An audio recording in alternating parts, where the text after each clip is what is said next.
Let's redesign the main antagonist from Danganronpa, Junko and Enoshima. When I was younger, I was really into the Danganronpa franchise, and since Danganronpa 2 will get a remake, I remembered the game, and I felt like even though the designs were iconic as hell, I wanted to try out and creating my own set of designs using the characters. This is part 2 of my little series, so if you'd wanna see the first one where I redesigned Mika and Tsumiki, then in the right corner you can click on it, but maybe after this video? Now if you'd clicked on this video, even though you don't know what Danganronpa is, then let me tell you, honey. It is a game where 16 students are trapped in an environment where they have to kill and get away with it to leave the place. And spoilers ahead, Junko is the mastermind behind all of the games. She is the recurring antagonist who just cannot die. Just like William Afton from Five Nights at Freddy's. I always come back. She is the only cause of the suffering the world has gone through, and she wants everyone to feel despair. She could even kill her own sister just so she could feel the despair for herself. She has a really dark mind. I could describe her personality as someone who gets easily bored. She even finds herself boring, so she created some personas that she switches between just to make things slightly more exciting for her. And combined with her extreme intelligence and manipulative tendencies, it's no wonder why she's a danger to the world. But I feel like the incest storyline was a bit unnecessary to her and her sister. We got nothing out of it and it just makes the whole story much weirder. By the way, I don't know why Danganronpa is so obsessed with the incest stories, because none of them were good at all, but quite on the opposite. But if we look closer to her design, it doesn't look high fashion at all. I feel like if you'd heard about an ultimate fashionista in the first game, and you didn't know the game at all, then you'd assume Celestia Ludenberg has the talent, at least in my opinion. I mean, she has one of the best designs from the whole game. Junko Enoshima is supposed to have a Gyaru style for her, but I think they failed to achieve that. Gyaru fashion movement was popular in the 70s, and the reason behind the fashion was to fight against the Japanese traditional beauty standards by using fake tan to have a darker skin complex, heavy makeup, colorful or blonde hair, heavy accessories and patterns. So this is what I wanted to show in my design. The first thing that I knew I had to change about her is her skin color, due to being a Gyaru. If anyone should be a darker character, it would be Junko. So I don't really understand why they decided to make her this pale.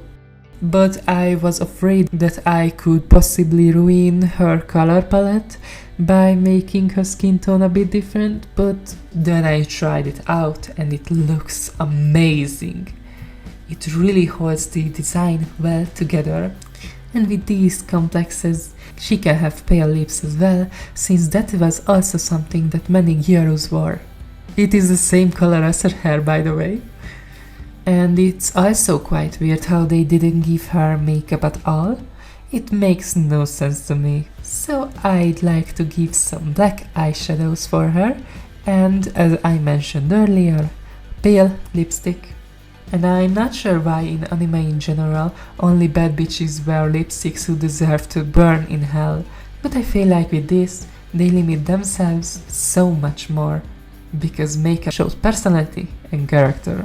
And since she is supposed to be a fashionista, I think that those type of characters would love to pay with it, since they really enjoy looking good. For her outfit, Velvet from Hasbin Hotel came into my mind, since I'd figured they'd have a pretty similar style if Junko was created in the 2020s. So I had to give her a fur coat. She also wore one in the anime, so I feel like it is justified. But I just didn't know what color I should paint it.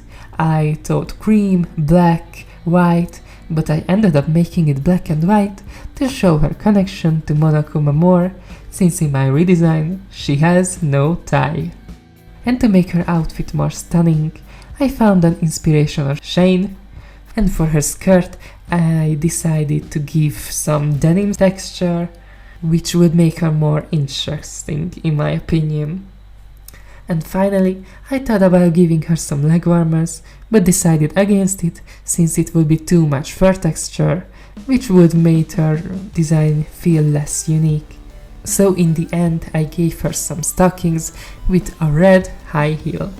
And before anyone writes it down in my comment section, I know that this fit cannot be classified as a uniform, but when you look at Angie's bikini or Kazuichi's jumpsuit, those also don't have anything to do with uniforms, so I felt like I could get away with this one.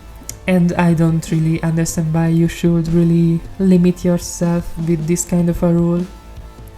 And if you want to be that rule follower, it is prohibited to show any chest area or have a short skirt in Japanese schools. So by that logic, even Danganronpa style breaks some kind of rules. So that argument makes totally no sense. And finally, for her hair, I didn't really change much, I just made it have natural curves in it to show how much she focuses on her looks as a fashionista.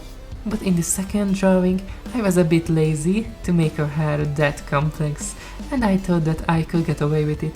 She has some sort of erotic look on her face, as you probably see it now, and since Danganronpa has a lot of expressionistic hair, I kinda saw that aspect too. So now her hair is really pointy, because she is feeling crazy. And here is the final design that I did for Junko. What do you guys think about it? Personally, I'm really proud of it. And if you enjoyed our time together, then I recommend you to subscribe. It helps my channel out a lot, and I'll post more of these videos if you enjoy it.